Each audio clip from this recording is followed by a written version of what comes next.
ल आज नेपालको रियल सेक्टर अर्थात् उत्पादनशील औद्योगिक क्षेत्रमा लगानीको एउटा निकै ठूलो अवसर आएको छ, पाल्पा सिमेन्टको आइपिओ। आउनुहोस् यसबारे अलि गहिरेर कुरा गरौँ। अनि सबैभन्दा राम्रो कुरा के हो थाहा छ?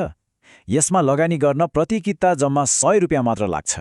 हो, तपाईले ठीक सुन्नुभयो, मात्र 100 रुपियाँमा एउटा ठूलो औद्योगिक कम्पनीको शेयरधनी बन्ने मौका।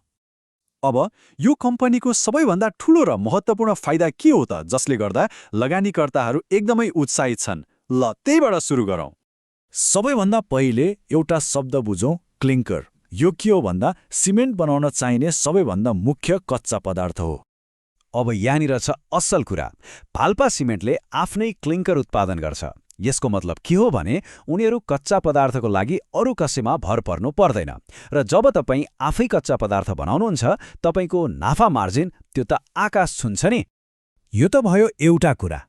अब कम्पनीको अर्को एउटा एकदमै चलाक रणनीतिक फाइदाको बारेमा कुरा गरौँ। त्यो हो यसको लोकेसन र लजिस्टिक्स। यहाँ हेर्नुहोस् त कति गजबको व्यवस्था छ। उनीहरूको चुनढुङ्गा खानी पाल्पामा छ अनि कारखाना चाहिँ नजिकै सुनवलमा।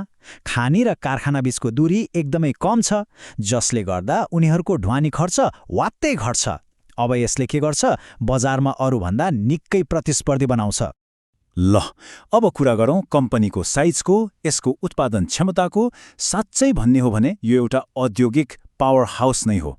सोच्नुहोस् त, पाल्पा सिमेन्टले क्लिङ्कर र सिमेन्ट दुवै मिलाएर दैनिक 3000 टनभन्दा बढी उत्पादन गर्छ।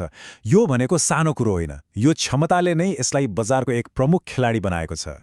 अब कुरा मात्रै होइन, तथ्याङ्कमा पनि हेरौँ। कम्पनीको वित्तीय अवस्था कतिको बलियो छ त?